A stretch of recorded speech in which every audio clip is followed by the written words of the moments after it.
Let's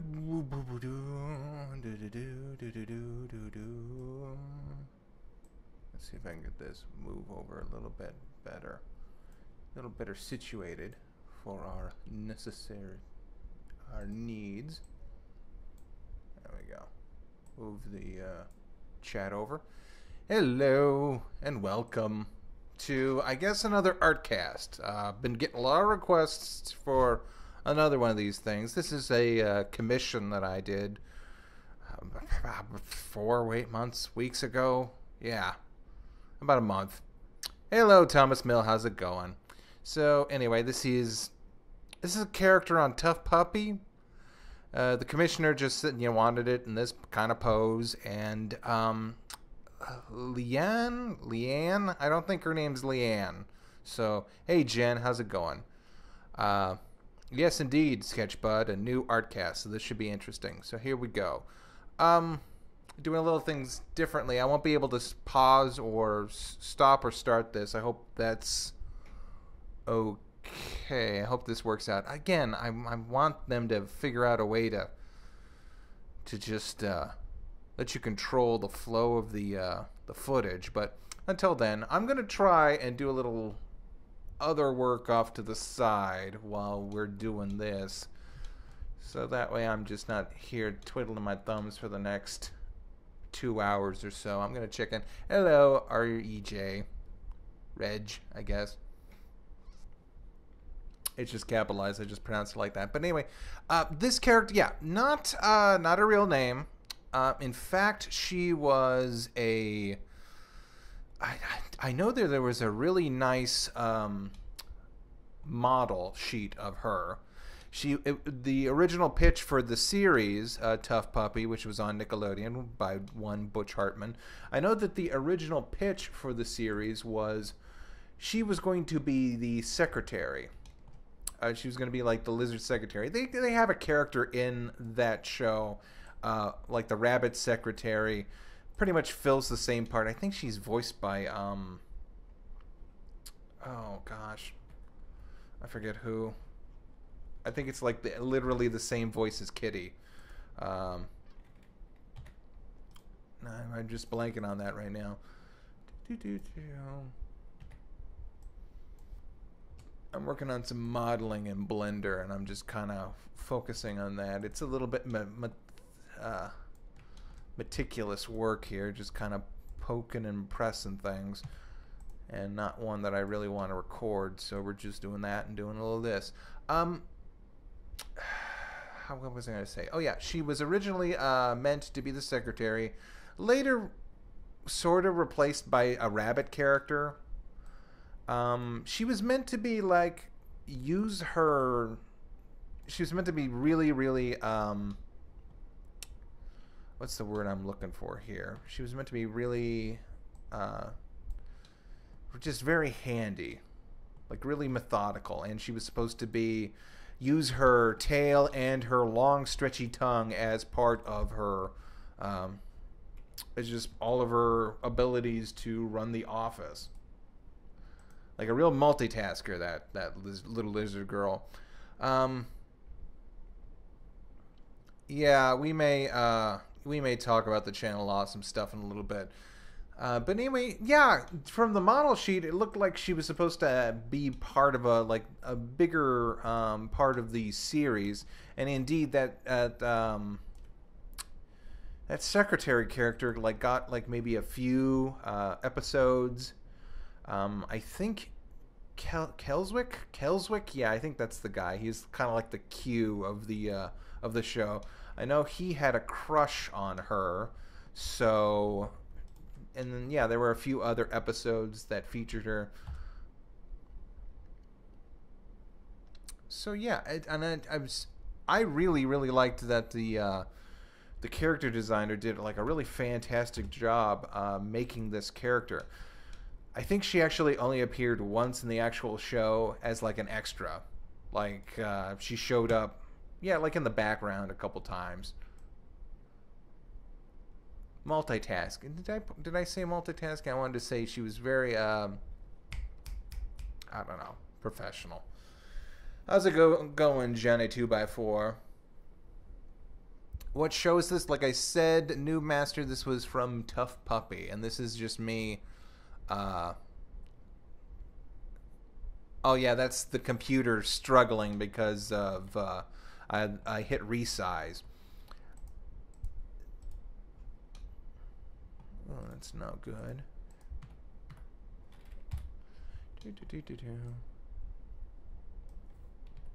I like T.U.F.F. Puppy. I actually let's see, what shows were there for Nickelodeon? I know Butchman made Fairly Odd Parents, which is the runaway hit. He made Danny Phantom, which was sort of meant to be a little bit older, which the first 2 seasons of that were great, like really fantastic. Third season got a little bit away from itself, lost its direction, I hear, because I don't know, I maybe drama on the show. I heard that Butch like fired a bunch of the writers that were on it, but you know, it was okay. That last season was fine. Like I said, it lost a little bit of the characterization they made with Danny and a few of the villain characters, Vlad Masters, Veronica. Wait, no, was it Veronica? It wasn't Veronica. Valerie, that's her name. Sheesh. Yeah, I was actually kind of.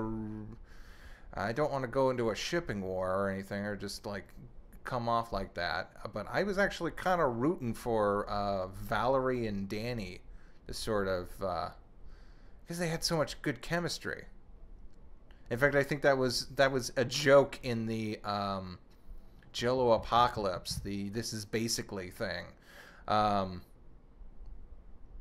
I believe they said, "Oh well, she made like a way better villain than Vlad, and then a way better love interest than what was her name? Oh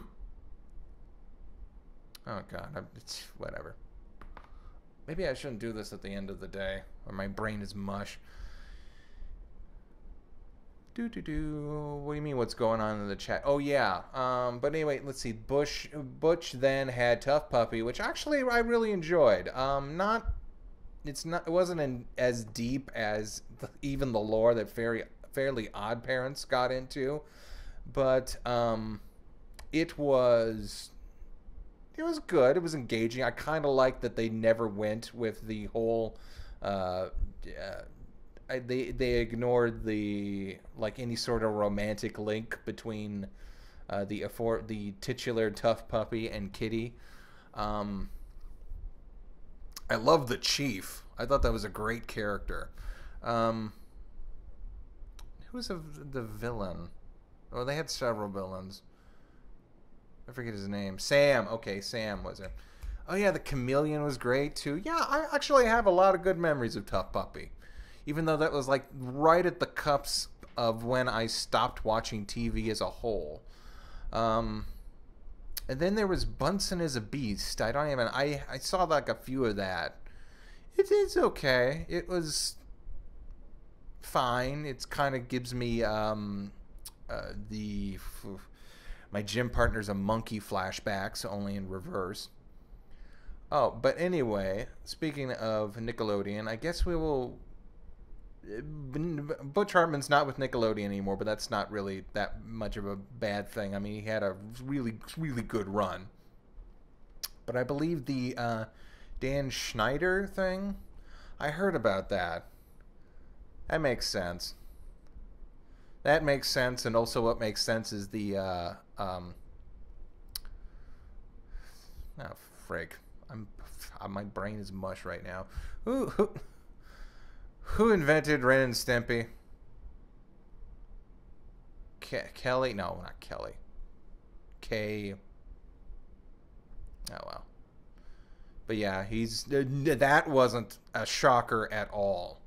I mean, well, I knew he was a man-child from interviews and just listening to the guy talk, but I never knew he was a grabby man-child.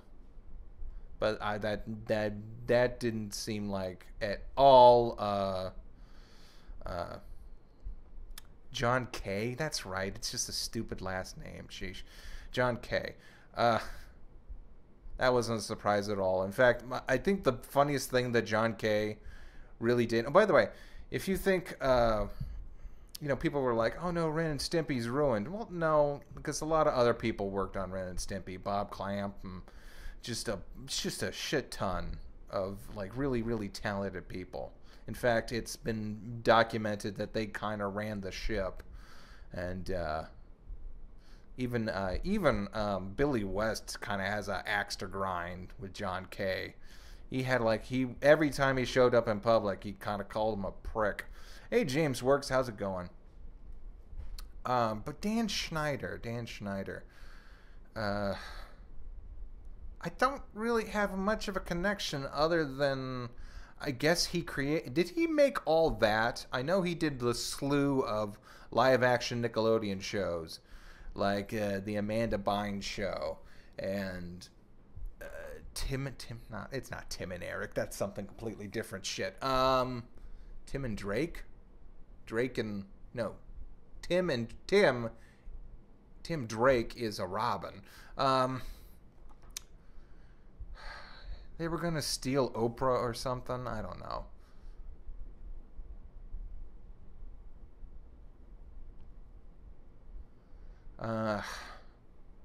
Oh, what was I gonna? Oh, yeah. I was gonna plug something about John K. If you look up a comic called Strawberry Raccoon, it's a comic created by TV's Kyle. I hope for those who don't know TV's Kyle, he also created the Mighty Magiswords, which was actually like a really fun series. I really liked that. It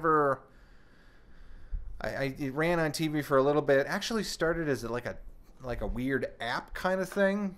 But anyway, I digress. He also created, you should check out all this. You should check out everything that TV Kyle has made. He's a great guy.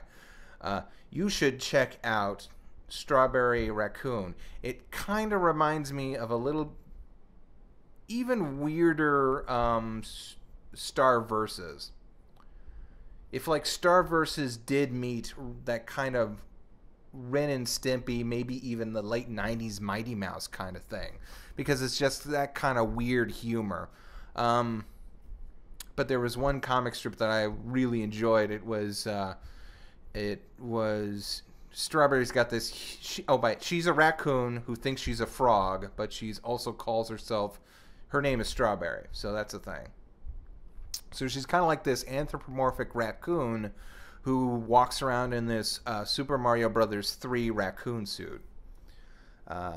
Which, again, like I said, it's that kind of really wacky humor kind of thing. But let's see, what was I going to say? Oh yeah, she goes to a convention with her human friend who's like always dressed up like she's ready for winter. And they go to a comic book convention and they meet John K. And damn it, I should just link it because it's actually funny. It just ends with John K. having an enemies list or something. And then Strawberry insinuating that he hasn't done anything since Ren and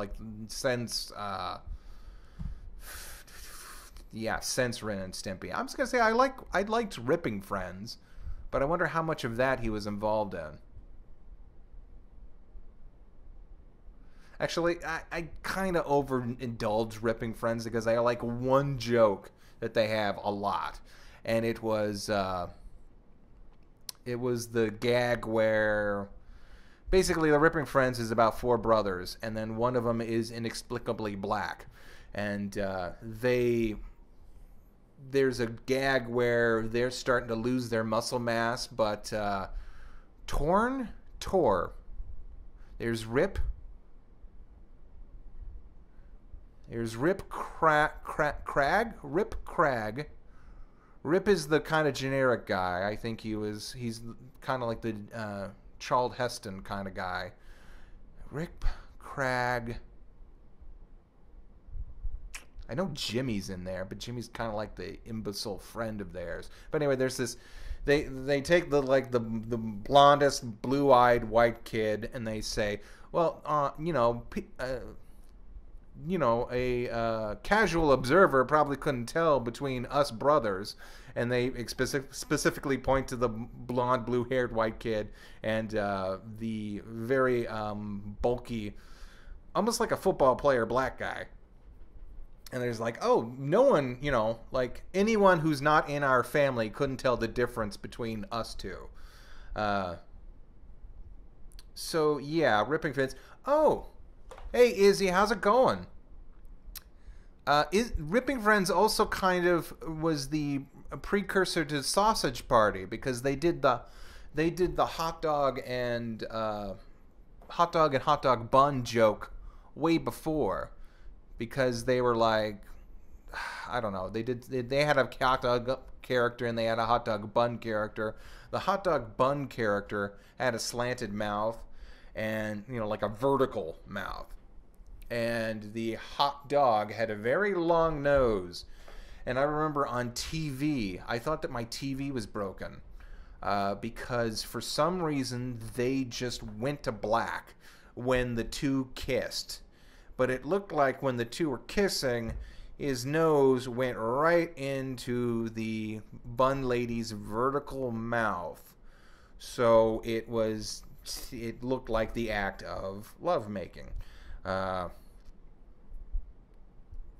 Yeah, and it was like, oh, okay, well, I don't know why they went into black. I don't know why they couldn't have just like cobbled together some episodes, because it wasn't that particularly funny. I remember the Ovulator, which was fun. He was a chicken villain. Anyway, yeah, Ripping Friends, that was weird. Oh, the Indigestible Wad. Yes, I remember that guy. Yeah, again, Ripping Friends was pretty good. I don't know what else happened. But anyway, John Kay is a creep. David Schneider's a creep. And I guess people are asking me what I felt about the whole Channel Awesome thing. I was actually horrified when I read some of that stuff in that document. Because for anyone who wants to know, they basically just said, hey, anyone that had anything terrible to say about Channel Awesome, just, put them on there. And I've been very vocal here. I've been vocal enough when asked. I don't think I've actually held a grudge against Channel. I mean, I get a little sore about it, but I don't like to say I don't focus on it a lot. But then again, looking back on that list of things that have happened, I don't think I got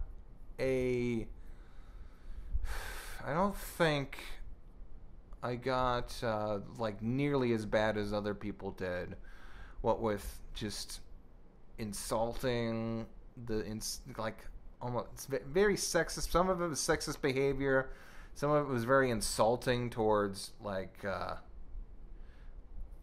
them as producers. A lot of people. Oh, I was trying to avoid the Channel Awesome stuff. Didn't want to put you on the spot. Oh, that's okay. But yeah, just the kind of the stuff. Like there was issues where they were like I said, there was one issue where they wanted us to give them all the videos we made from a vacation in order to make a movie, which he invited us to make. Which was like, okay, well, and at the time I thought, okay, well, I don't mind chipping in for that because we're gonna get a revenue boost. Literally, I was like, oh, well, we're gonna get paid in exposure. But that's actually kind of how it worked on Channel Awesome until YouTube blew up. And everyone's got their own channel now, so who needs that kind of thing? Who needs something like that? Especially since Blip TV was fine if you just went through everyone's channel. I don't get how the internet works from some. This is gonna be a little away, but anyway, yeah. putting a patch on, or putting a cap on the Channel Awesome thing, I just, and the sort of kind of half-assed, well, we're sorry you felt that way. That's like the worst thing you could say when you sort of know that you did wrong. And I sort of knew that would come to that, because like I said, when I was let go, they never said anything to me. No one said anything to me about, like, oh, well, thanks for working, or your work, but this isn't working out. We need to, like, here's the problem. If they had just come to me and says, well, we're trying to make a professional gleam of this, and we can't have anyone who's not producing content on the thing, that would have been totally fine. And in a way, I sort of think, yeah, that's okay. That's fine. I mean, yeah, sure, I've had problems in the past. I've been trying to take care of my family. I'm still am. But, you know, even if they had just come to me and said that would have been fine. But, geez, I didn't get it as half as bad as some of these people. So, yeah, just, I mean, naturally look at things with a grain of salt, but I read that stuff and I really didn't have any reason to not doubt what was going on. That's just terrible. But anyway, I don't understand how sometimes the internet works. I mean, like I said, if you found a reviewer that you liked and they were on Blip TV, then you followed them. You subscribed to their channel, or you put on the favorites, and then you checked out every time they put up a video. You know, you looked for it. And then Channel Awesome was a little bit better than that, because it was a thing where you could watch it and whatever popped up. You didn't have to go searching for anything, which I guess was the point of that whole thing. And now you have YouTube, but YouTube doesn't even work that way, because YouTube, you need the stupid little bell, and there's a second window that pops down where you need to you need to put from occasionally to every time. I don't know. It's bullshit. But, like, on the other hand, I don't know how people don't know how to use search engines sometimes. I mean, sometimes things are hard to find on the internet, but on the other hand, it was like, well, why didn't you just type in a search into the search engine and try to find what you wanted? And they're like, no, I don't do that. It's like, what do you mean you don't do it? It's like, it's just a lot of hassle. It's just a search engine. It's nothing. I remember going into middle school and they teaching us how a search engine works. I remember HeyJeeves.com. And I remember looking at this weird little blank thing called the internet, and it was like, and then you just said, well, type anything in. Type anything. It's like and then later she looked at all of us and she kind of said, not anything. But, you know, you can type in cars, or you can type in, and then just go and see where it takes you. And it was like, oh, okay, cars. And I think they were just starting to have images. They didn't show you anything. You had to click on images. And it was like, oh, well, this is neat. But anyway, we learned how to use, like, all the search engines and everything. And it was fun. We weren't allowed to use any of the information we got from there in any of our papers, which was weird, because I guess I did sort of grow up with the internet. Because we went from, just like, no, don't use the internet. Like, I mean, you can, but try and find a book. And then we went from, okay, you can have 2 sources from the internet, and you have to have 2 books in your source. And it was like, okay, well then, and then by the time we were in college, it was like, okay, here's the new, like they were starting to get fancy with it. Like, they were talking about how to make citations for the internet. Because back in high school, they were like, okay, well, just put down what the website is. And then by college, they were like, no, you got to put the website, you got to put that, you got to put when this was published, when this was updated, all this sort of thing. Because I think my professors knew that was starting to, that was going to start being a thing.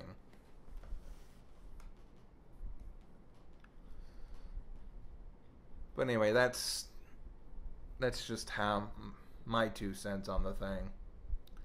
And then all goes back to the necessity of Channel Awesome, which was actually not very intuitive to begin with. I mean, I guess it was fine if you knew who you liked, because it was just another place to watch.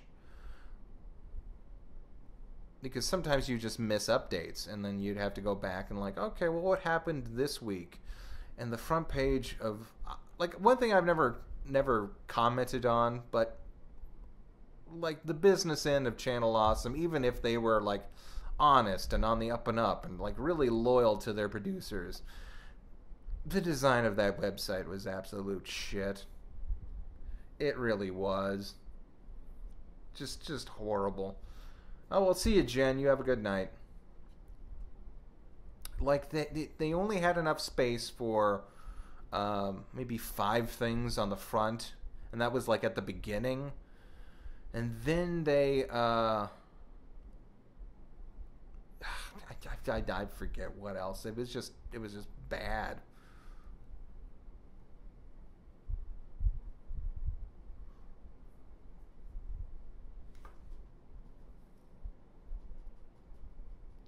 Oh yeah, those stupid 4 little dots where you have to just go and scroll over. And then I don't know. They tried to do other things, like, what was that? Not blistered thumbs. Yeah, blistered thumbs, that's what it was. Okay, now here's where we start getting into the coloring, which is, okay. Yeah, that's the screenshot. There she is. That's the screenshot where he got his iron pup suit or whatever.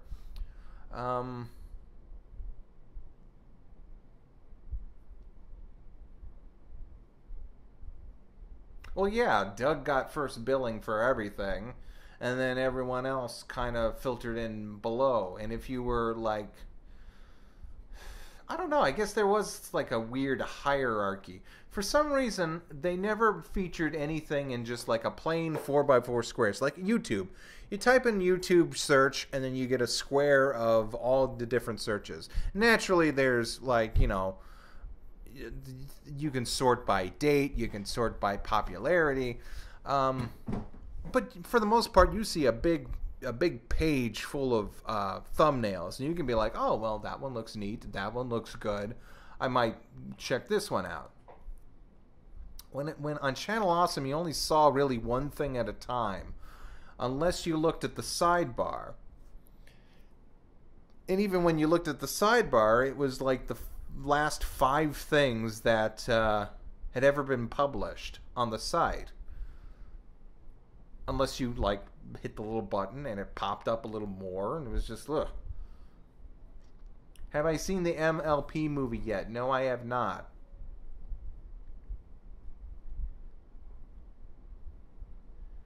I can't about the site. It's how I found you. I can't about the site. You can't talk about the site? You can't hate the site? Yeah, well. Yeah, I guess so. But, people are going to find you wherever people are going to find you. Where did I learn about Red Letter Media? I'm trying to think about where. I mean, I know I met 2 best friends. Not met. I found out about 2 best friends through My Little Pony, because 2 Snacks did the 2 Best Sisters animated. And I was like, oh, well, these guys are really funny. And then, ironically, my love of them increased as my love of Pony started to wane. And by wane, I mean, like, die.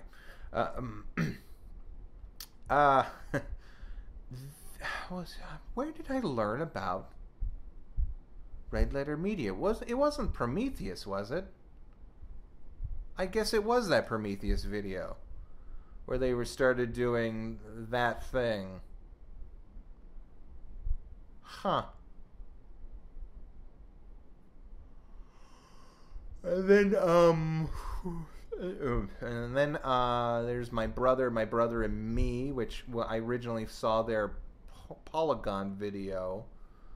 That was interesting. I'm trying to like figure out where I saw all these old reviewers. Even Doug.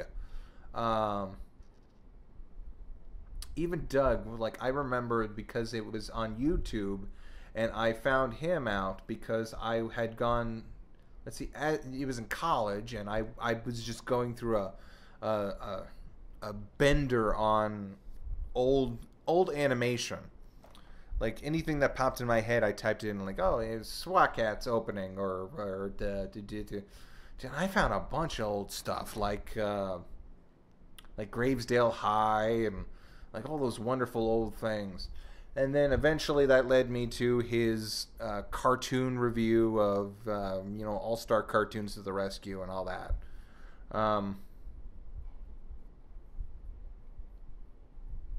So yeah, and then ironically that led me to I'd say sort of Doug was sort of a influence on me, but the one who was like the really big influence on me was the Angry Video Game Nerd.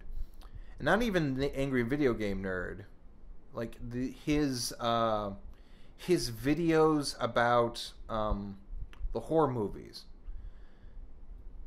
because I could tell the difference between the Angry Video Game Nerd and his love of the Midnight Movie Monster Madness. Cinemassacre's Monster Movie Madness. That's the proper title, and it deserves to be respected as such. I could tell that it was different from the Angry Video Game Nerd. Not to say that I didn't enjoy it, but there were times where he'd get off topic and then just start like swearing a bunch, which was the point of that character, was the string of poop jokes and everything. But there was something different about the Monster Movie Madness, because it was just him talking, not as the nerd, but as himself, and he was just so interested in what, he could tell that he was interested in that, and that was the thing that sort of propelled him into him making the nerd character. I mean, sure, he loves video games too, but he also loves cinema, which, I just that really connected with me, and that's sort of what I wanted Familiar Faces to totally be about. And then I guess Spoonie was the other one. He was that was the comedic timing that would have to be. I love Phalis, but I don't say I overlap with him on any point other than maybe like dry sarcasm. What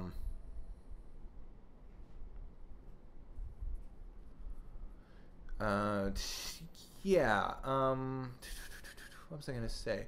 Yeah, Spoonie was the one where he kind of looked at the camera and he could play like Goofy off a little bit better than I think even the Nostalgia Critic and the Nerd could, because it was also still him, and he kind of had that energy to him, and I always really enjoyed that.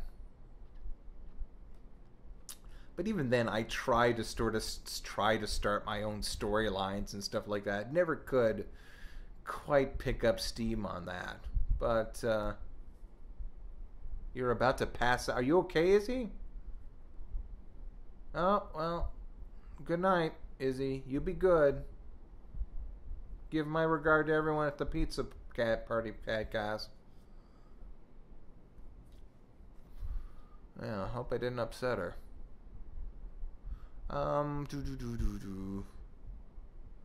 Oh, thanks, A-Pop. What is I gonna do? Well, anyway, we've addressed all the elephants in the room, I suppose. All the Nickelodeon elephants and the Channel Awesome elephants. I do want to say one thing about Roseanne, though. And I know people are gotten upset about that and the subject and the revival. But there's just one thing I need to get off my chest before I whole thing. I saw a promo today where it said Roseanne, and it said, wow, the best premiere of the season. And I was like, wait, like, I haven't watched TV proper in a long time, but spring is still where the networks dump their crap, right? I mean, that's why the joke is coming this fall to like coming this fall to ABC, coming this fall to CBN. Wait, CBN, is that the? No, that's not. Coming this fall to the CW, because the fall is the premiere season, right? And then spring and summer's kind of where you dump the stuff you didn't really have a lot of faith in, right? It's just kind of being like, it's like wow, you really. It's kind of like, oh, Homer. Hey, look, everyone, Homer's in a contest with children. And it's like, yeah, he's beating the crap out of them. I don't know. It's just like it's the bar, BARR, is set real low when it comes to that. And that's pretty much all I'm going to say.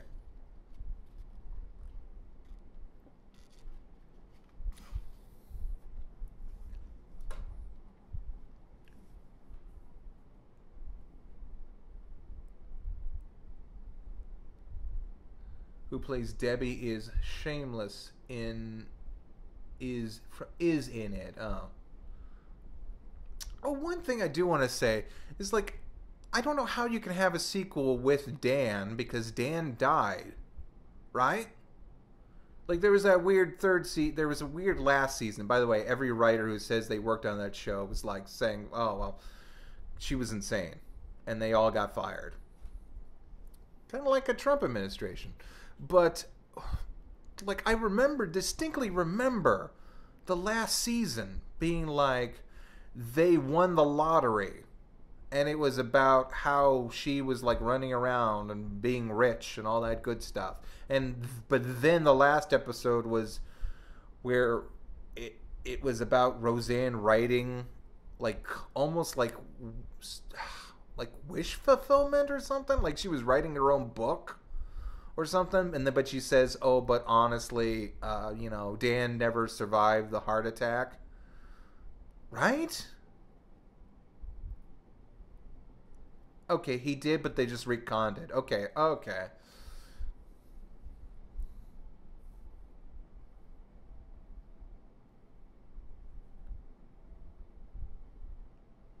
Retcon, huh? Retcon. Upgrade.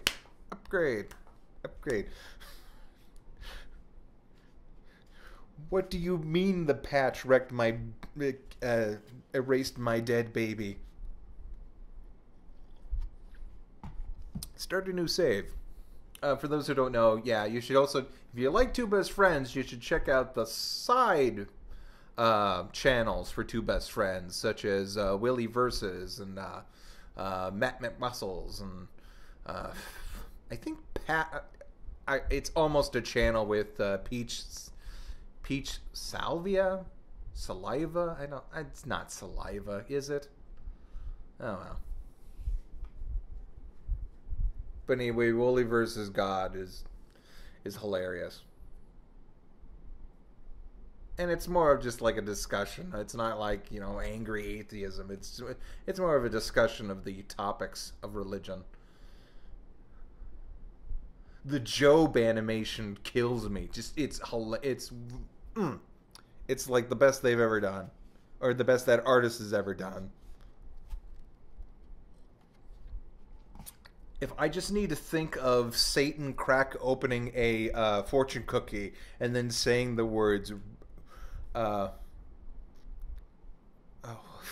God, not rabies, and not scabies either. Leprosy, that's right, leprosy. He's like, okay, all your crops dead, got it. It's like, all your manservants dead, got it. And it's like, and then you lose the clothes off your back, and then you get leprosy.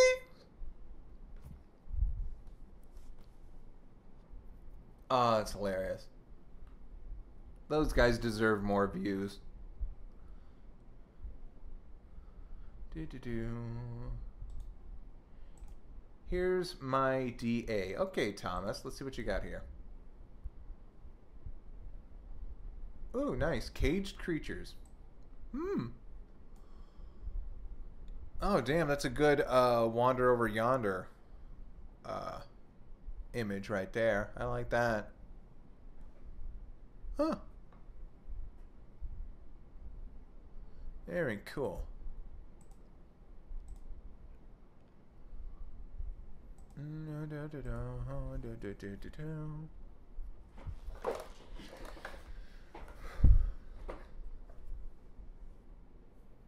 Oh.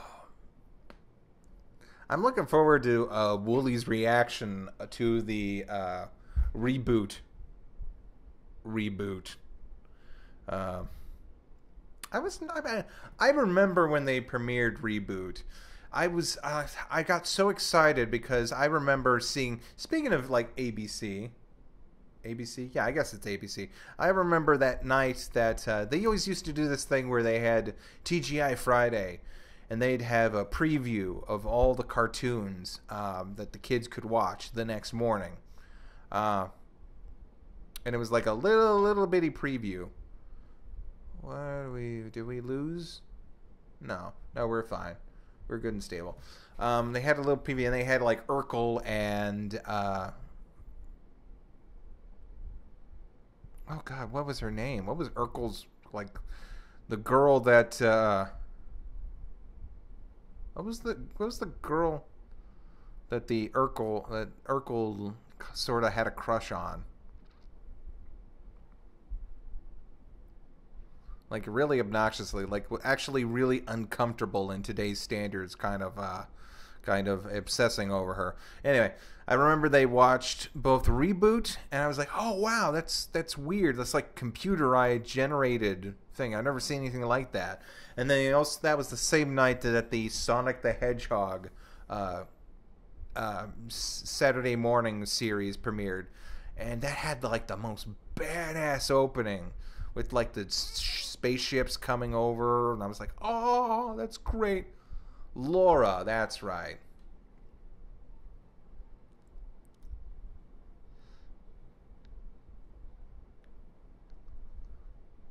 Do. Wait, what was that? We got a reaction already. What is this?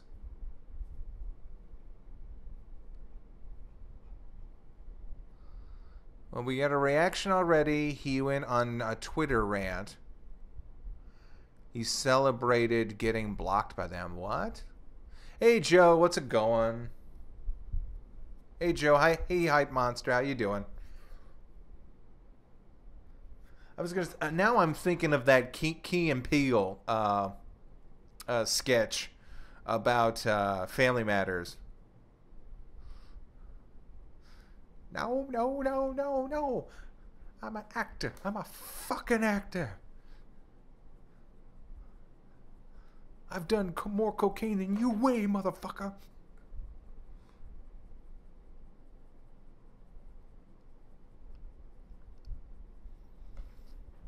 God, that's a show that went off too soon. Well, what was that? Like 3 seasons, 4 seasons?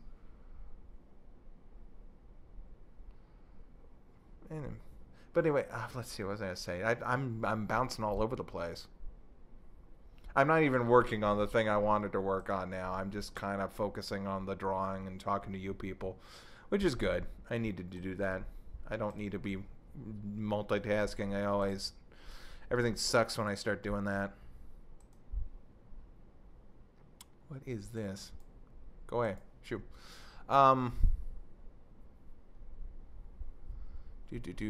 Chad, take the check and say the line. Oh, yeah, that's right.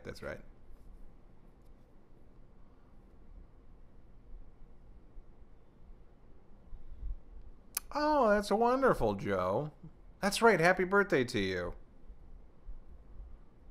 For MW. What's MW? Hey, do I still visit CO? Ugh. When I'm really, really bored sometimes, sometimes they'll have some interesting... Let's just go there now since I've sort of lost track of what things to say. Let's just visit there. Yeah, and we're still stable, so let's see. They've got... This will be a neat little thing. This will be Chad reacts to CO. The first thing they got up there when I saw, they've got the Cartoon Network versus Nickelodeon bracket, which is that whole Disney cartoon bracket thing that's been going on. They've been doing certain remixes of that, and that's fun, I guess. I don't know. Then there's John K's Wally Man, which is, I guess, is a baloney kind of person. I'm not touching that one. There is a Wonder Woman by William Meisner, and then Lobus. I don't know what that's about. I guess I'm clicking on it. It's a less... That's sort of one thing I like about CO. Sometimes they'll do a let's read. And then we've got guest starring Deathstroke. Oh, cool. It's a special. I guess this is an idea to get people kind of connected with Wonder Woman. Wonder Woman is in a sweater. I just clicked on a random page. Wonder Woman is in a sweater. There is an old man, like a giant old man under the sea. He's got like really weird curly hair. Proteus, son of the oceans and god of 300 changes. What? Anyway, it's Greek mythology. I'm wondering why I never got more into Wonder Woman, because I used to love Greek mythology, and I guess she's kind of like a Thor in that way, isn't she? But she's underwater. She's wearing a sweater, which is weird. Oh, she's dreaming, so she kind of visited in like a plane of existence kind of thing. Weird. I'm not reading the whole thing. I'm just... and then you got Deathstroke. Huh.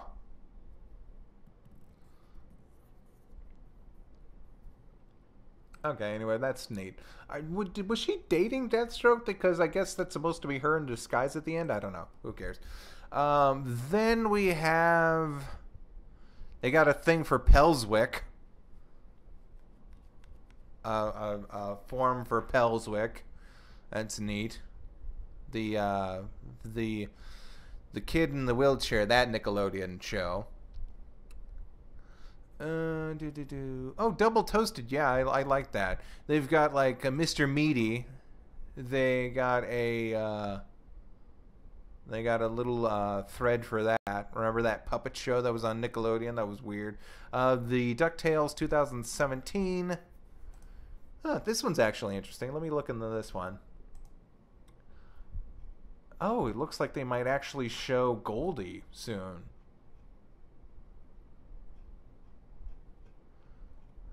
What's this?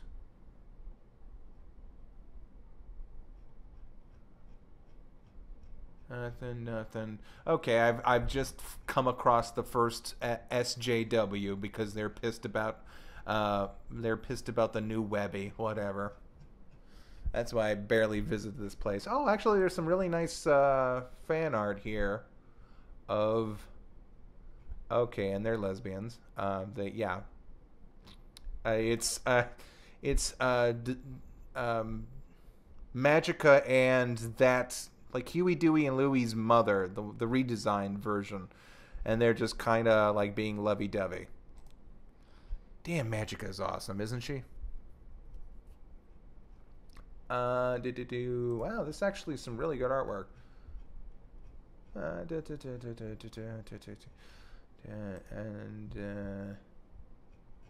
No, I'm done. Oh, ooh. There's there's Where the Wind Blows. There's a thread on that, which for those who don't know, Where the Wind Blows was a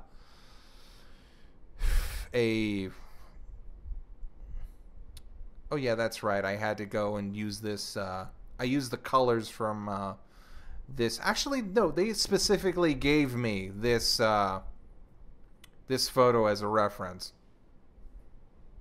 Yeah, Where the Wind Blows was about a couple living in the countryside in England, and there was it was like during the uh, Cold War paranoia, and apparently there's a nuclear blast, but they're not in the blast. They're kind of on the outskirts, and basically the last, well, yeah, I'm spoiler alert. The last like maybe 20 minutes of the movie is them slowly dying from radiation poisoning, unaware that they are dying. They basically been given a pamphlet from the British government that says, okay, well, if there's a nuclear fallout, just take care of yourselves. You sleep in plastic bags so that radiation don't get you. But really, it's so that people can come and collect your corpses after a while. Shit. There is something here about Kitty Bobo. Yeah, that went nowhere. There's like saying they miss Toffee from Star Versus. There's a South Park Happy Easter kind of thing. Do people miss CN City? Remember that? That was actually like the best promo of the best promo series of all of Cartoon Network. It was basically just like a giant CGI city with like all the denizens of Cartoon Network just hanging around. It was really great.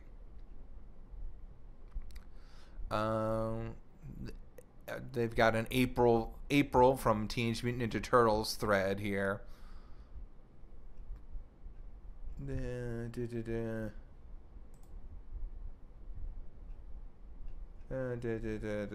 it's just kind of a cheesecake kind of thing.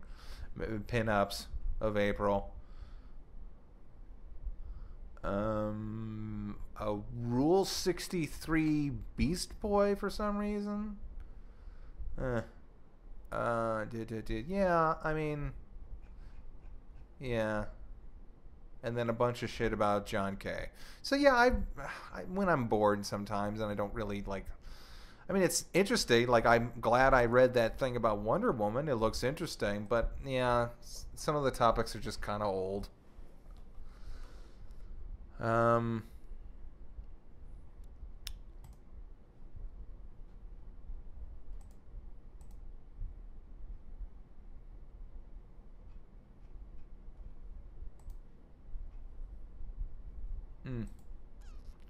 Who's this girl with the nose? She's like a little redheaded girl with huh.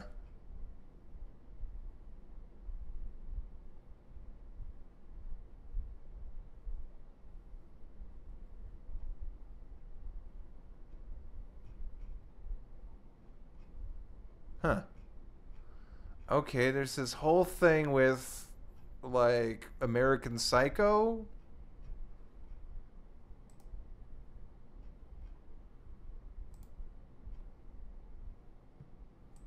Huh. Weird. Okay, well, enough of that. That's CR reacts to CO. Ooh. Ooh. Oh, that's a show. That's a show and a half, isn't it? CR reacts to CO. If 4chan wasn't just a cesspool.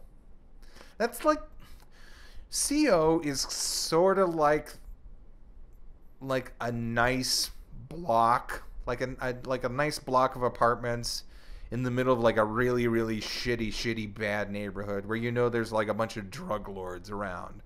And like right around the corner, there's just like a gang hideout, which is like political, and then just like, and then there's the untouched outskirts, which is like technology, which is just people asking like, oh, how does my, my I don't know, my PC's doing this thing. Can someone help me? And they're like, oh yeah, sure, why not? And then there's just kind of crap, like the garbage of humanity, like people who like share shame porn and all that stuff. So I'm wary that at CR reacts to CO. That sounds like something, but I don't know if I want to go there or not. Shame, because I always used to really, really like being in the draw threads.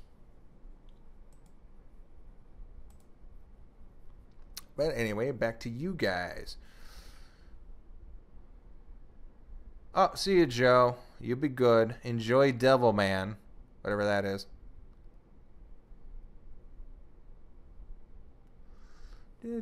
Oh yeah, Devilman. I've got to watch some Netflix shows. I keep buying Netflix for another month or so, and I've only watched I guess I need to watch the second season of Stranger Things. Grandma hasn't used it at all, and that's the only reason why I made a damn account, is because she wanted to use it one night. We lost my brother's password, and I just made one. I was like, okay, well, we'll make one. We'll get the free month of watching it. And then I just to say, okay, well, in case we do forget, I'll put it on my card, and that way it'll charge us. It won't charge you, Grandma. It'll charge me. And she's like, oh, good, because I want to watch some movies. She watched one movie.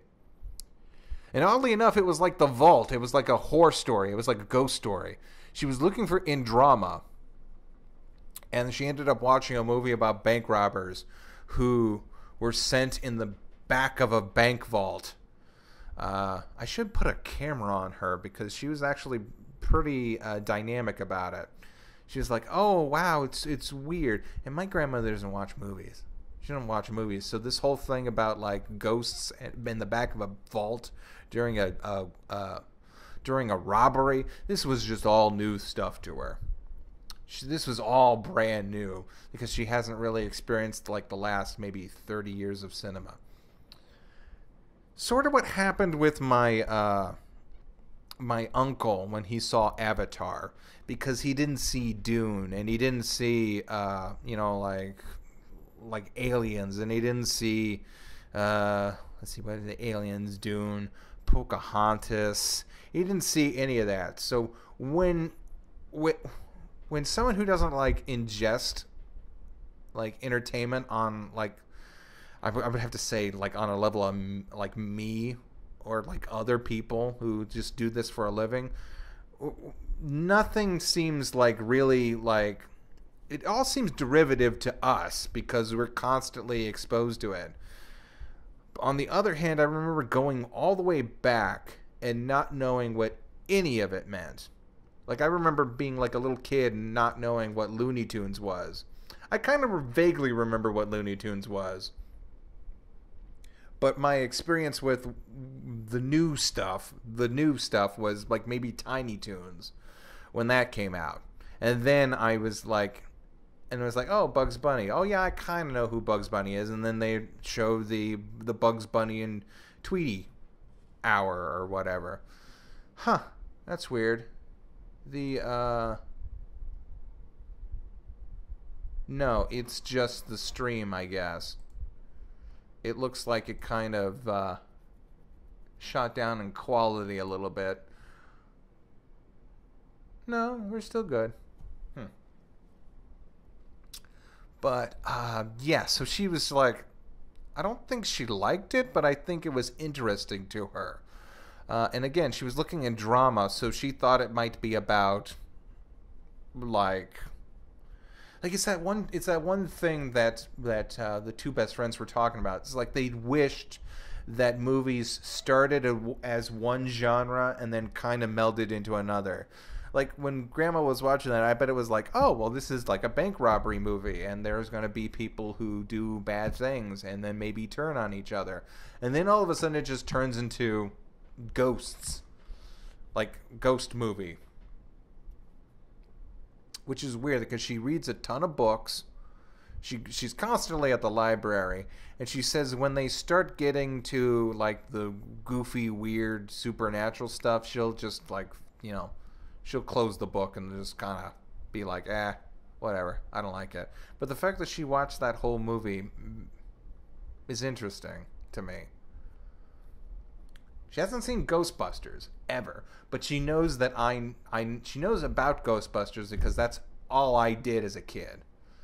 It's like, oh, she says, oh, you used to run around and catch the ghosts. That's what she says. She calls my playtime back when I was like maybe 2 or 3. God, I saw Ghostbusters when I was 2 or 3. Yeah, that makes sense. I may do that with her. I may watch that Ghostbusters. I know she likes Danny DeVito. I know she really likes him as an actor, but I know she hasn't seen no,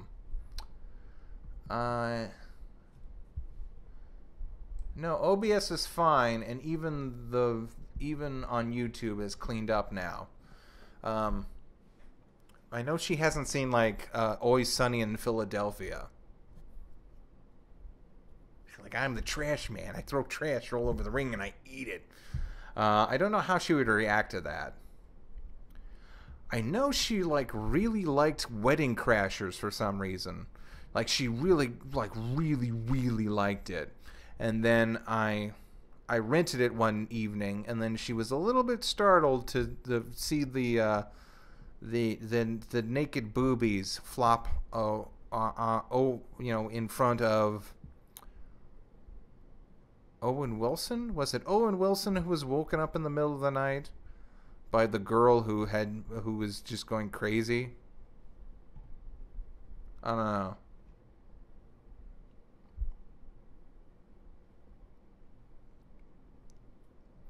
But anyway, sometimes she likes things and they just kind of like it sends me for a loop because it's things I never thought she'd like.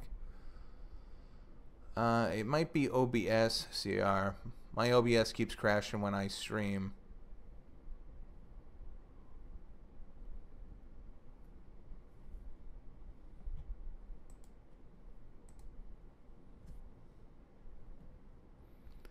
So yeah, I may do that.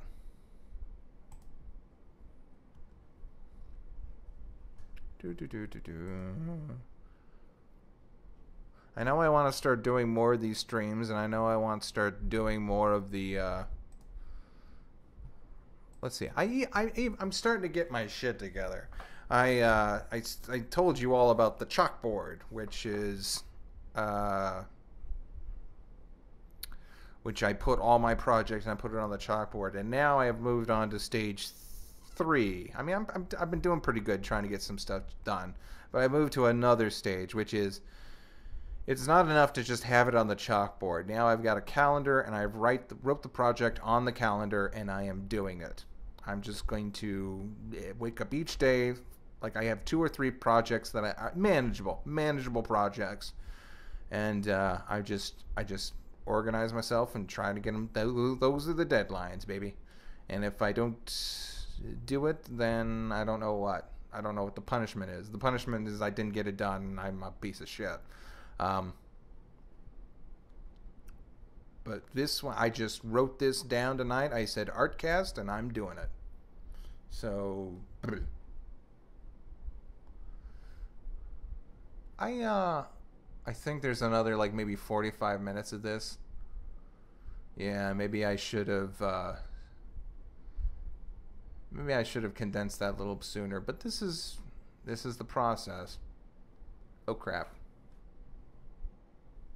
That oh crap was from OBS just like immediately nosediving into the red. But it seems to be stabilizing it a little bit better. Hey Lisbeth, how's it going?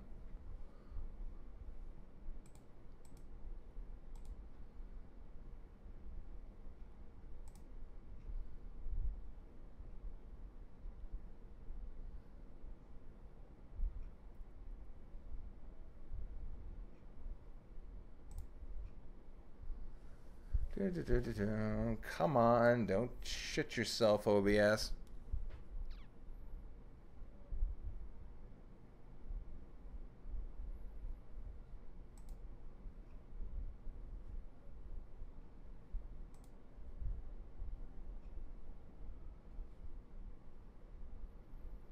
Come on. Hey, do I use Discord? What is Discord? I mean, I've been on Discord a little bit. I don't get what it is. It's just, is it a thread? Is it a thread that kind of has InstaChat in it available? Because it's not is it like a chat room back when chat rooms were like a chat room kind of thing? I don't know. My Easter was fine.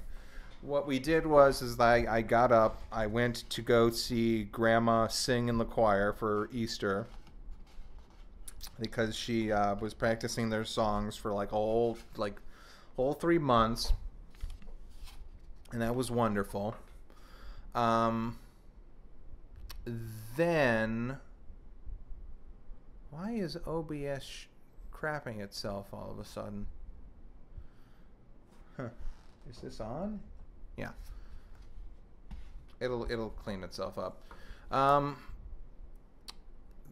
then let's see. We went to church for like a couple hours, got home, and then we immediately got into making Easter dinner, which was basically we went easy this year. We got hamburgers, and I fried them all up. I fried them all. Sometimes we have a ham. Sometimes we have different things. Sometimes it's a little bit more formal. This year we just I said, okay, we'll take it easy. I'll just fry up a bunch of hamburgers, and indeed we did, and it was very nice. It was very nice. We had some unexpected children show up, and by unexpected I mean like the night before. We were wondering whether or not my cousin would get off work and then bring his kids over for the day, because for a while it looked like it was just going to be 5 people. But they decided at the very last minute, not last minute, we were hoping, so that makes it sound bad. But they decided, yes, we will come. We will come and just we'll show up and have a good time. And so I was like, oh, well, do we have any Easter eggs? And my grandma was like, no, we don't have any Easter eggs. And like we were feeling like a little worried about that. So I decided to run up to Walmart like the Saturday. Oh God. Saturday before Easter. I think I saw Jesus there. I think I saw Jesus because he was in the middle of a hellscape too, and he asked me like, okay, how long have I been here? It's like, how long till Easter? And I said, well, you got like a few more hours. And he's like, oh, why? I guess that's hell. Like Walmart, the night before Sunday, Saturday night at Walmart, where all the families and all the kids are running around and all the people are getting off work, but they still need to shop. Oh. And the candy aisle was just a nightmare, because I was like, oh, well, I love this candy, and like, I'm sure the kids love it too. It was a Whoppers, the candy Whoppers. So I was like, okay, this is nowhere near it was just a bag. It was just a loose bag, and I was like, okay, well, where's the price to it? Where's the Whopper box, or the display for Whoppers? Could not find it anywhere. It was later in one of the main aisles, like down the sidewalk kind of thing. The sidewalk of the aisles kind of thing. And I was like, I just couldn't find anything. Everyone was it was thrown out of everything was thrown everywhere, and people were just standing there with just disheveled, wondering where, what to do. People were just kind of, ugh. But anyway, I settled on Reese's Pieces, or no, Reese's Peanut Butter Cups. I settled on that. Twix candy, mini candies. Starburst jelly beans. What was I gonna say? Jelly bellies, and those Hershey's chocolate candies, and that's what I settled on. And I got 4 big bags of candy, and I got 4 dozen plastic eggs, because I was not going to paint eggs. Like, spend my Saturday night painting eggs. I was still putting the final touches on my April Fool's Day video. In fact, I had to stop in order to run up and do that. But it was fun because they had a great time. I even put like $4 in 4 different eggs. 4 of the, because I remember when I was a little kid, and you used to have the regular eggs, which were just eggs, which is just your parents' excuse to try and feed you eggs. Like, oh, happy Easter, here's like lunch tomorrow. And then you'd have the plastic eggs, which they had chocolate or some sort of candy in it. And then you had the special eggs, like the boss eggs, like the money eggs, where you would have like maybe $1, maybe sometimes like a few quarters, and then maybe a $5 bill out of nowhere. And like to be like a 3-year-old again and to find that $5 bill in one of those plastic eggs. You think I'd won the Oasis. That's it. That's what it is, right? The Oasis. That's what that shitty new movie's about. Nostalgia, the movie. That's what the prize is. It's a $5 bill, right? But yeah, they had fun. They had so much fun. They're like little small kids, and we got a lot of cactuses around here. We got a lot of cactuses and a lot of rocks, so we couldn't go too crazy where to hide the eggs, because we didn't want anyone to like actually poke out their eyes or anything. So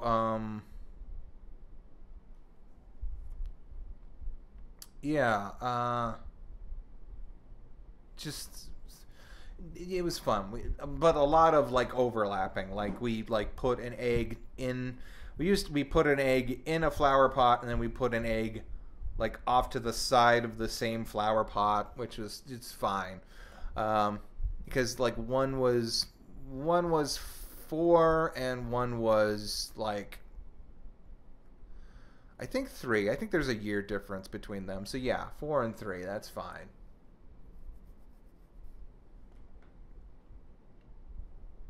Yeah, I'm glad. April Fool's Day and Easter on the same day. That was weird. I'm glad I didn't hear any stories afterwards of kids being like tricked, because that would have been the best. Like that would have been the time to do it, wouldn't it? To like just be a total asshole on Easter. But I'm glad nothing happened. That was the true Easter gift.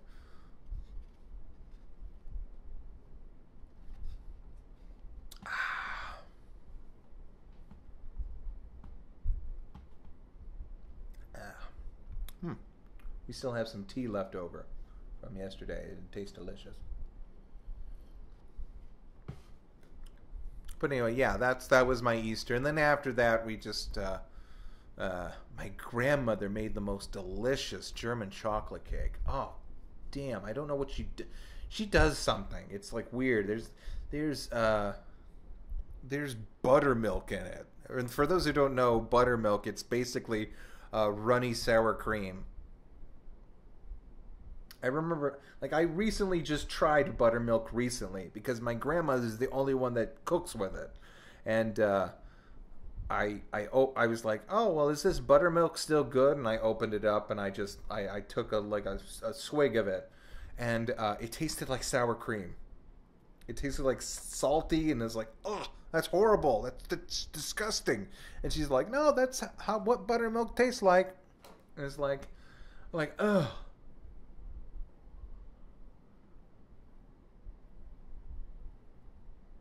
Wait, what happened with Jimmy Kimmel? I'm sorry for all this horrible shit he's been going through, but the Halloween candy thing kind of pissed me off. What was that?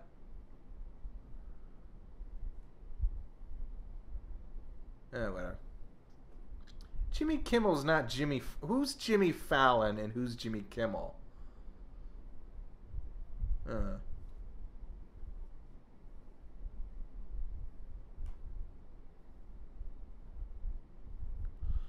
no, nitwit. I added you on Skype, didn't I? I thought I did, didn't I? I added someone to Skype like a month ago. Shit. Oh, I'll take a look at that. But anyway, yeah, Easter was fine, and then and then woke up today, and Grandma immediately wanted to. What did she want to do? She wanted to do something.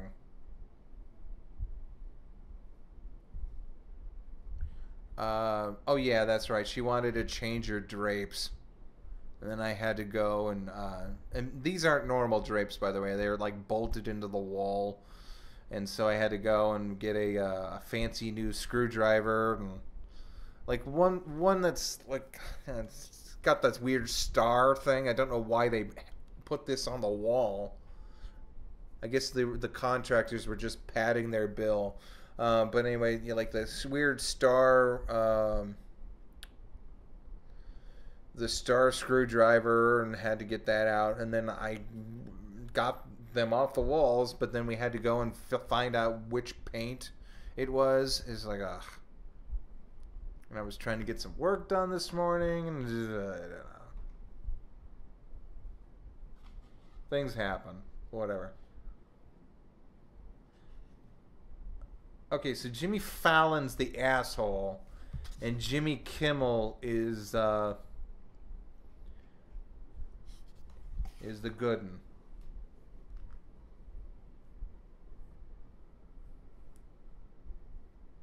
I'm gonna look this up. Jimmy Fallon. No, I want. Yeah, Jimmy Fallon's that little asshole.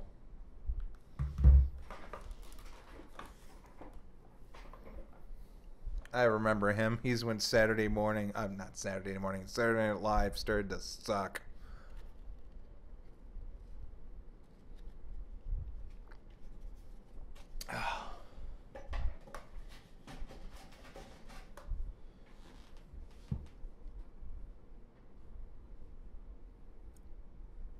My mom loves Jimmy Kimmel. Now that I know, now that I've recognized to the faces again.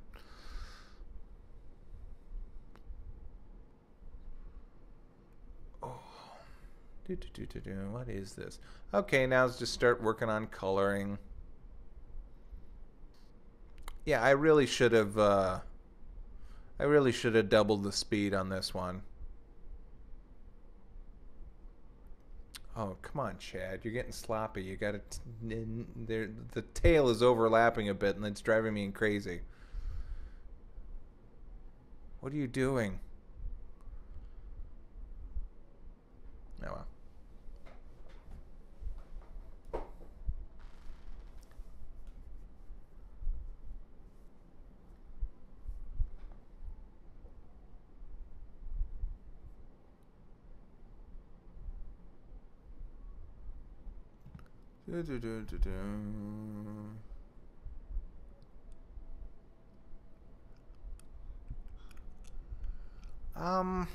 Yeah, that's... I want to give you some insight, but actually coloring is just more... It's more relaxing than it is, At this point, I'm basically just trying to pick the colors and figure out the shading.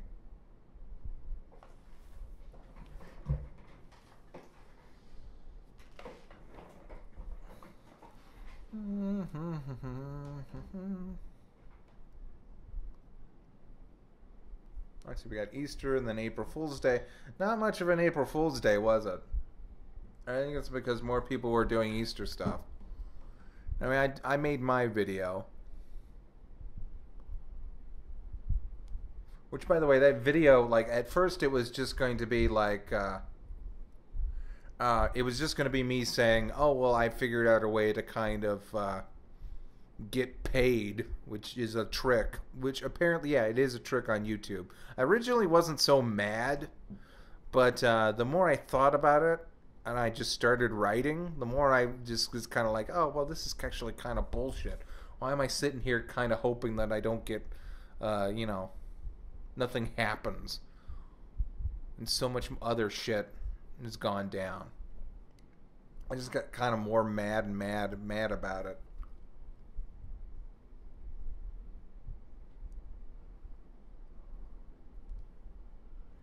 April Fool's, it jumped up on me this year. I usually have something planned, and I still have a list, but it was like a week before I realized, oh crap, April's around. And I looked at the list, and I was like, oh crap, all this stuff is way too big. And I really, hey Matt, how's it going? And I was just gonna sit there and like, okay, well, you know what, I guess I'll just skip April Fool's Day this year and not do anything. And then that morning I saw, like I said in the video, I saw that I only had like $97, and it was like just so short of getting a YouTube paycheck. And I was like, oh geez, come on. It's like, what can I do? And I was like, oh well, you know what? I just had the idea. I'll give myself a little money within the within Super Chat. And sure enough, I think the irony is I think I surpassed it. Now I have, when the whole month is done, I think I have like $106, which means that the $3 that I ended up in the account, because like I said, YouTube takes that out, I think the $3 didn't do anything.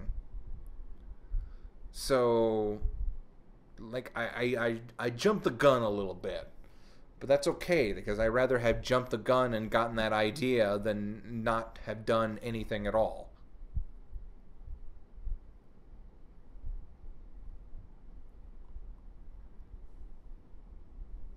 It's a bit ironic, but at least I got a topic for YouTube and to make an April Fool's Day joke.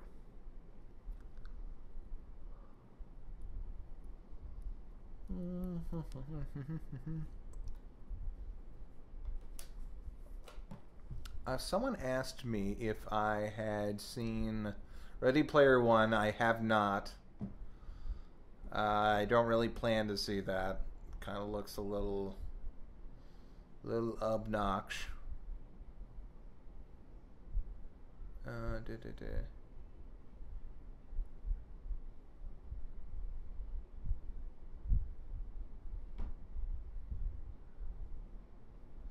Oh, okay, so the day after Halloween, parents tell the kids they ate all the candy from trick-or-treating, and they to record the kids' reactions. That's... I don't know. That's something my dad might have done. That's something my uncle would have definitely done. But no, actually no.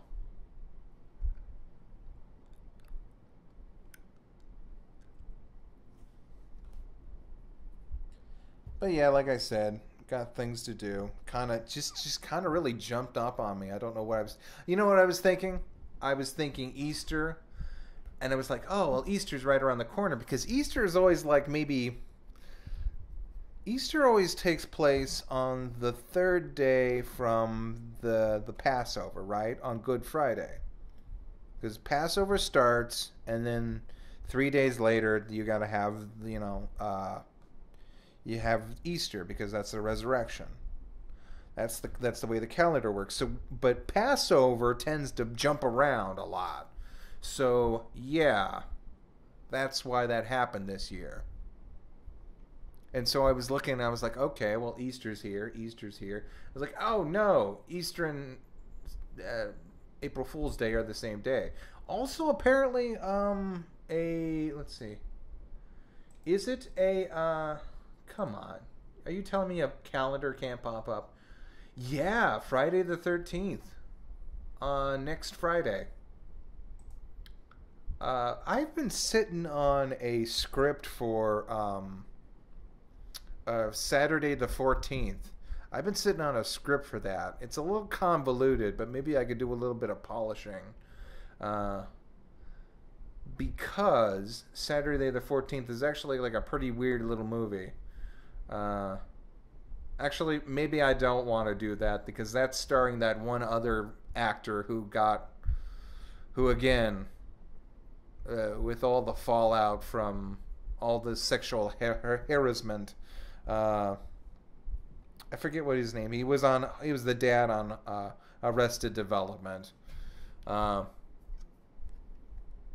a pretty good actor. I kind of liked him. I mean, he didn't blow me away, but I thought he was good.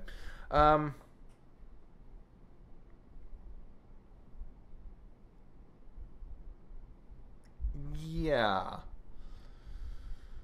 Like, what was the last time? I remember I was here for Friday the 13th, right? Yeah, I must have, because I streamed Friday the 13th. I played that video game. Maybe I'll try to beat that again. That was actually a pretty good... For LG... Oh, yeah, that's right. I talked about that. Because LG was the publisher. LGN was just the publisher. But they had different companies make different things. Because LGN was basically a toy company. And yes, the Cinema Snob did do Saturday the 14th. It was actually a much better review than I could because it was succinct. A lot of crazy crap happens in that movie. Maybe he'll do Saturday the 14th too. The weird thing about Saturday the 14th is that it came out right after Friday the 13th. And as we all know, Friday the 13th was, like, the first one was actually a pretty down-to-earth horror movie until you get to the very end, and then the supernatural kind of pops up, like, literally. But then you go to Saturday the 14th, and there's not really overlap with there. It's more like just name recognition. It's more or less just a spoof on...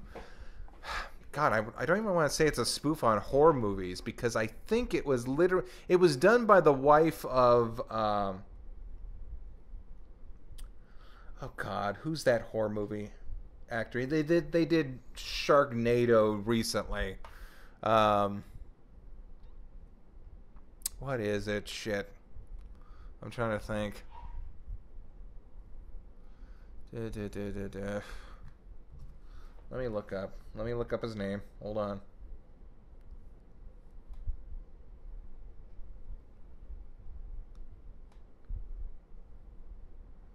I know he did Star Crash for no reason. No, wait, that's not it. Not Star Crash. Yeah,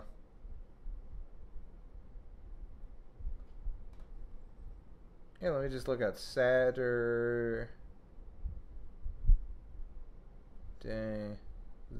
the 14th.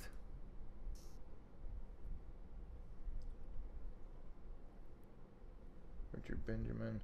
Yeah, Tambor, Jeffrey Tambor. That's the actor that comedy. A family moves in. I thought I was going to say a family comedy. That is not a family comedy. Director was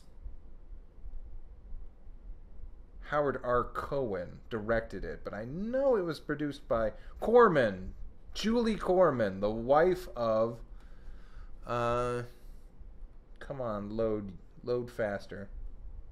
Roger Corman, that was it. Roger Corman. I beat the internet. I think a bunch of like the monsters in that movie, and yes, there were monsters. I think a bunch of the monsters in that movie were from like old Corman movies. And what was I gonna say? It was just popped in my head. Oh no, Saturday the 14th Strikes Back. There we go. One of Yeah, I remember this being like one of like I watched this movie as a kid, but it wasn't. How can I put this? It came on during a Saturday back when I was. Let's see, when could it have possibly come on TV? Because it was released back in 1988. So that means it was in theaters when I was 3. When could TV have picked it up? When could TV had picked it up? I must have been at least 6. So I was 3. That was it. Maybe 1990 is when they aired it on TV one Saturday afternoon. Because I definitely remember. I definitely remember watching it. I remember the book. I remember some crazy old man saying Saturday the 14th. I remember the opening too, which was weird.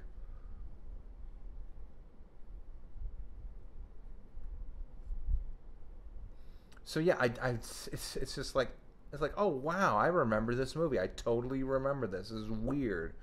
And then I rewatched it, like I said, maybe like 3 years ago when I was writing that script. And I was like, oh wow, this is something. So yeah, I may do something like that. I don't know. Maybe I'll download Friday the 13th, the game, and play that. Like the new one. Who knows? Let's see. There's got to be a cartoon character named 13.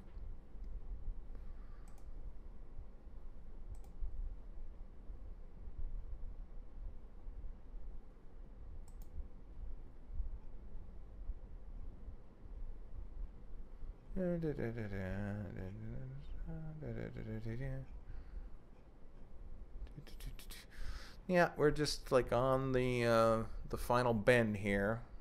Like maybe another 30 minutes left of the yeah, it's actually starting to come together real nice.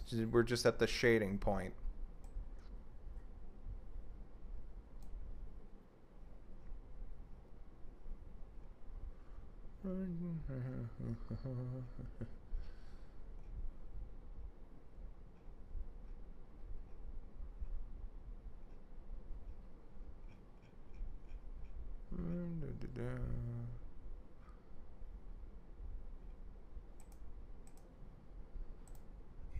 Yeah, Android 13, the trucker hat.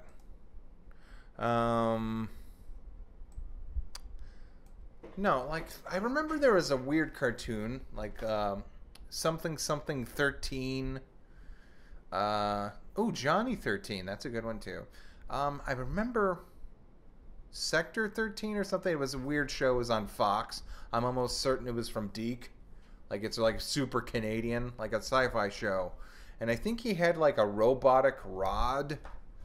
It was like an artificial intelligence, but it was like stuck in someone's rod. And he dragged it around a bunch, and he stuck it in things, and it made it. I don't know, did things. He stuck his rod, and it did things. Oh boy. I'm thinking Cyber 6. There must have been something 13 there, like Experiment 13 or something. I have to look in that.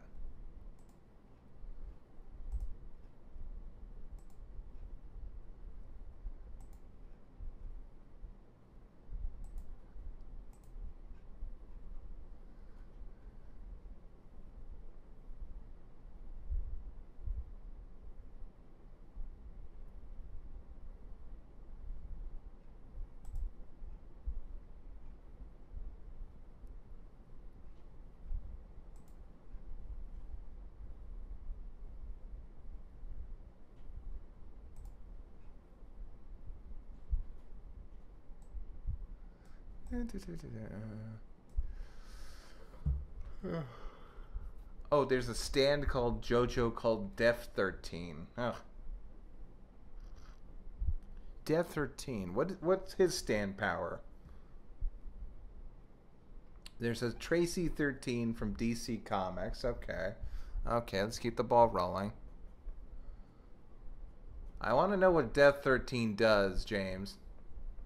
And while you're doing that, hey Matt, what's Tracy 13 do?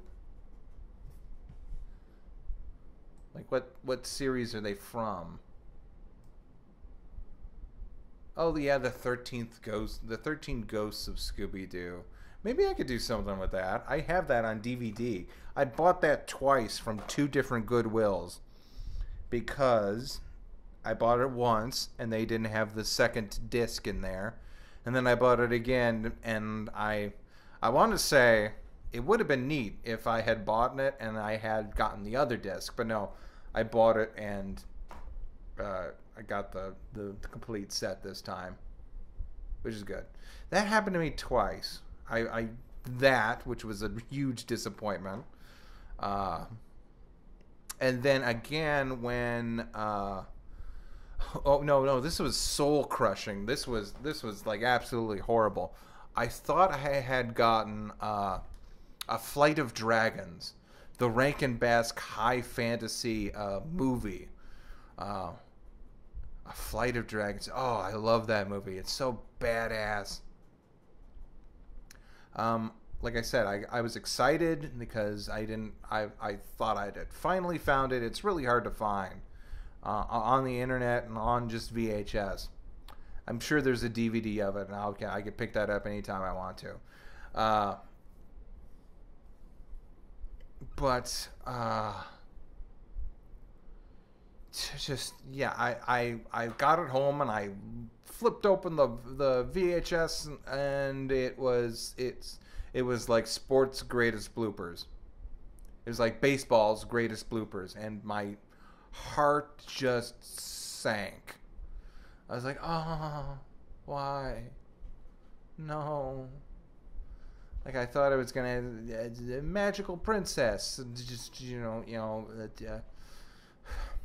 it's like, no, that's where the sun was 7 minutes ago. And it's like, so good, so good. Explaining how dragons work, way before Reign of Fire. But yeah, just.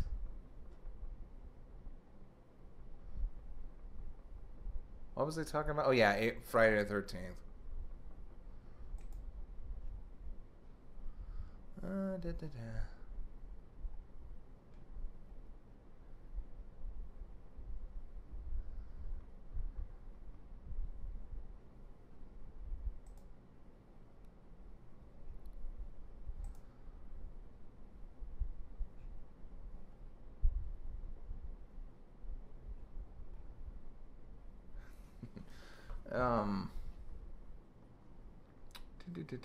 What? I heard a decent comic. Gen 13. Oh, yeah. Okay, so getting back to JoJo. Death 13 is a dream stand, Freddy Krueger, but the victims don't remember being attacked when they wake up. Oh, that's even worse. But it can kill them, right? In the dreams?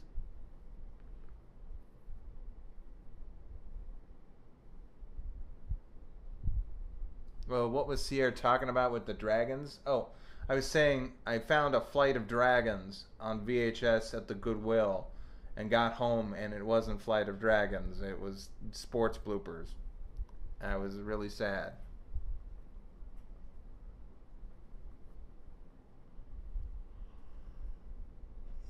Oh.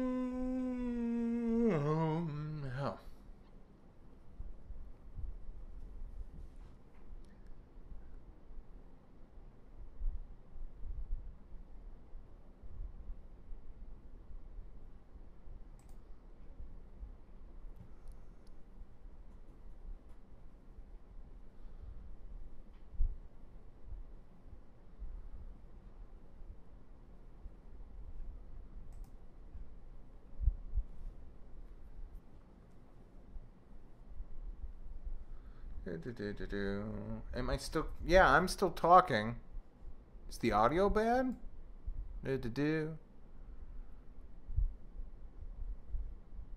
Okay, you just responded to me, so I guess we're good. Um,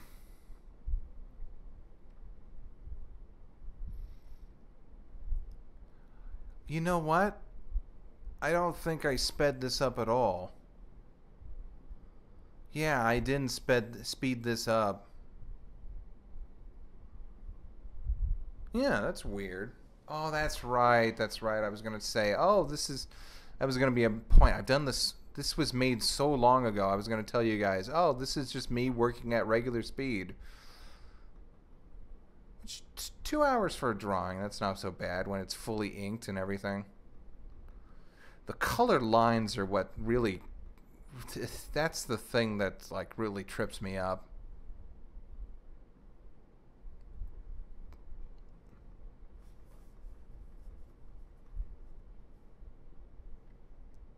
Wait, what? Was that a baby with a... Does that make it a dream baby? What? What are we talking about? Oh, the user's stand is a baby. Okay, I missed the start of that conversation. Uh, okay, so Death 13 has a stand user is a baby. Is the baby like evil? Like sentient? Like I mean, I know it's sentient, but some babies don't have a sense of self-awareness.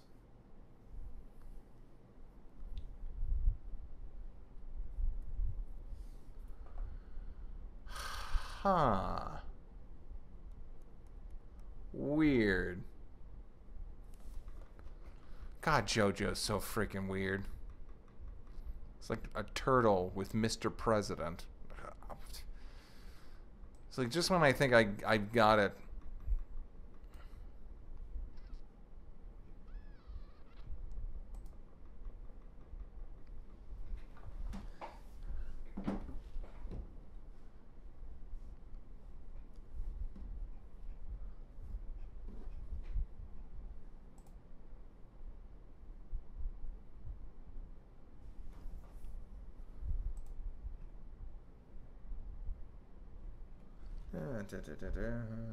So it's a super evil blah blah blah.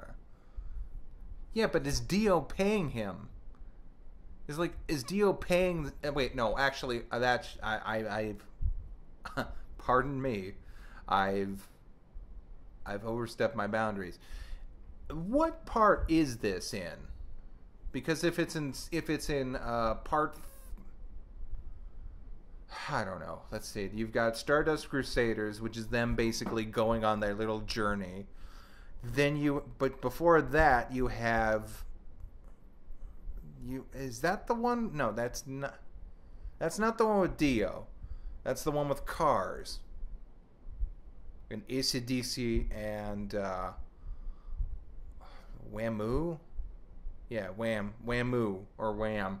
And then you've got the very first of everything, which is Dio and the Stone Mask. So okay, so this is Stardust Crusaders. Okay, so is Dio paying the baby? So because if this happened in like part four, where it's the weird town and everyone's got to stand for some reason, I can understand that. Uh, but it's the general motivation for all the stand users in part three is that Dio was going to pay them because there was a bounty on. Uh,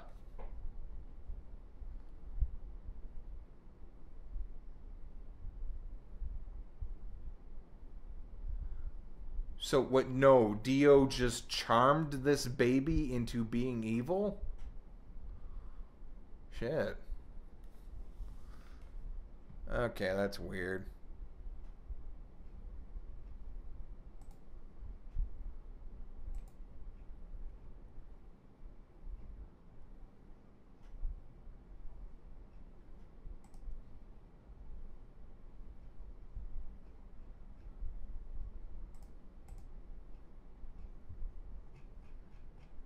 Huh.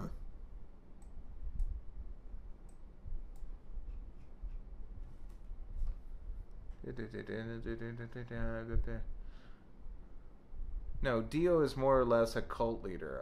Well. Jeez. Oh yeah, hey noob. Well, we're talking about God. We were talking about Friday the 13th. Well, actually, boy, let's see how this conversation went. I've said hello. God, I'm losing it. I'm really losing it. I was gonna say it went from Butch Hartman to sort of him leaving Nickelodeon to the controversy with that one schmuck who was a weirdo to all his all the little kids he had on his shows. He basically made a whole bunch of live action Nickelodeon. That hop, skipped, and jumped to Channel Awesome, and then from Channel Awesome we talked about. Oh God, I'm trying to remember the whole conversation. From that, we talked about how Channel Awesome's website was screwed up, and that was discussion about the internet as a whole. And then we were talking about, someone asked me how my Easter was going, and then we talked about that, and then I said Friday the 13th is also this month. Skipped a whole bunch of shit there. I'm tired. Zapuado.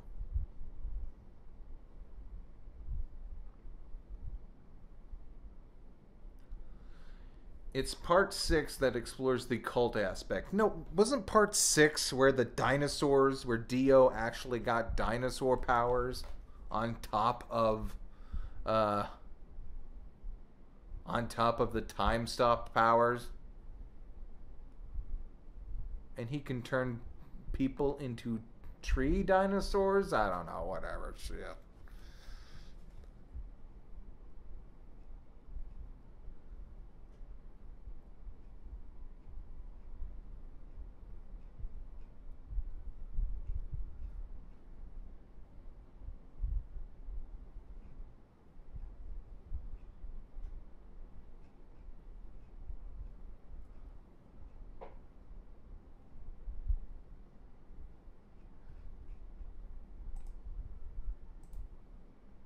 Huh. Part 7, pardon me. Part 7 is where Dio gets dinosaur powers, of course. They've saved that for part 7.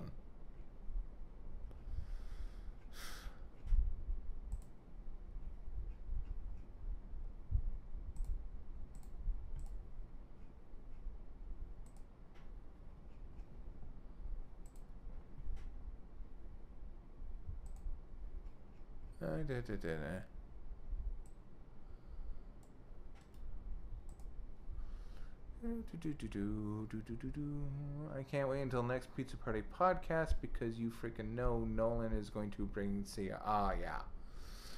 Yeah, he will. Most likely.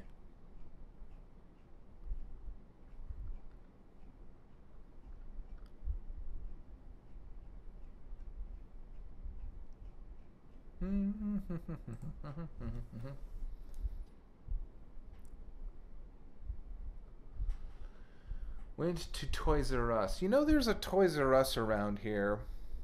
It's right up the street. I don't know.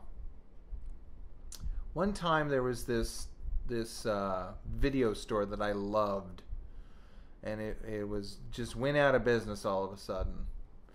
And I remember going in and buying a bunch of VHSs from there. But the feeling wasn't like me being like reverent or being sad about it. Didn't feel like I was like it's sort of weird to consider a business like this, but when you have fond memories of a place like that, like Toys R Us, or like say your favorite local video store, it seems, I don't know, it seems like picking a corpse, you know, like grave robbing or something like that, because it's like, oh well, now you'll come in and, you know, you'll come in and you'll spend your money now that this is just completely dirt cheap. Uh, so it's like, well, it's total liquidation. We're gonna lose everything anyway. You might as well come in. So that's what it feels like. And it feels like, well, I mean, yeah. Sorry I wasn't there when you needed me, I guess.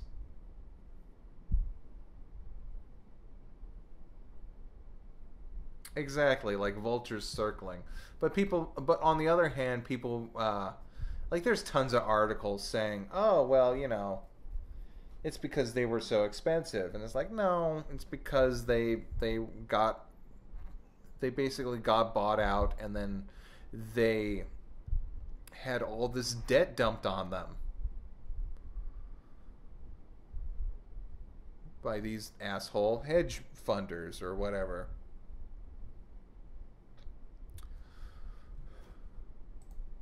So yeah, I don't think I'm gonna do that, because that was always I didn't give a shit about Blockbuster, because screw them. Like, I don't know what happened. I just had sort of this weird animosity towards Block. I think it's because the staff there was really shitty. I got my green screen from there. Because they had like a green screen kit. It was weird. They had it was, how can I put it? It came with a DVD and it came with a camera, and you were supposed to hook the camera up to your computer, and you run it through a program, and you stand in front of the green screen, and then you can put yourself in different movies. Like, the back of the box had, you can be one of the Blues Brothers, or you can be, like, they basically digitally removed characters from their movies so you can act in them. However, this was the start of this was the let's see. Yeah, this was the start of when I wanted to try and use green screen, because everyone was using green screen, because it's how people make videos. I still have it. I still have it in the garage. I could use it anytime I want to, for when if I could figure out what I would use it for. But yeah, I just bought that from there. It was like they were selling it there for, like, I don't know, like, maybe might have been $100 when they were actually selling it, because for some reason Blockbuster just turned into as like a Spencer's Gifts or a Hot Topic. They had so many, like, pins and stuff like that. So I didn't care. I was like, well, good riddance to you. I'll go, and I did support another local video store that was it stayed open a little bit longer. The local video stores stayed open, like, for maybe a year and a half after Blockbuster went out, because people still liked it. But anyway, I think I picked that green screen up for, like, maybe $30. And like I said, they were originally selling it for $100, so it was like, yeah, this is not bad. I guess at what point, like, I was okay with that, because, like I said, the staff there were a bunch of assholes, and I was like, yeah, I don't care. I don't care about a Blockbuster. Good. It's like you totally screwed your. They sold Best Buy and Blockbuster. They would sell Netflix subscriptions, and I've told this, like, many times before. They would sell Netflix subscriptions in their stores because they were just stupid. Because for some reason they thought, oh, well, no one's actually gonna use this, or it's like, oh, well, who wants to watch videos on their computer? Herp a derp a derp a derp.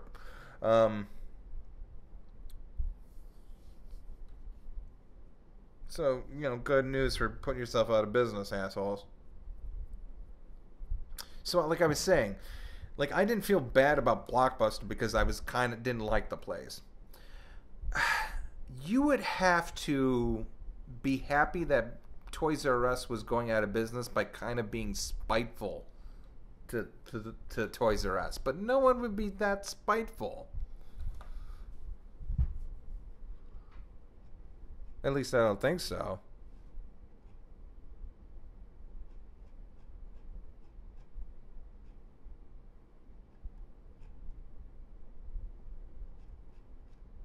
Do,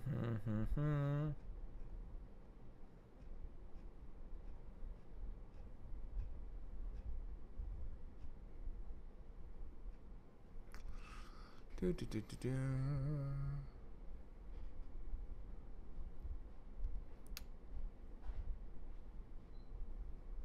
Did they? Did they have a chance to buy Netflix? That's right, they did, didn't they? And they screwed up big time.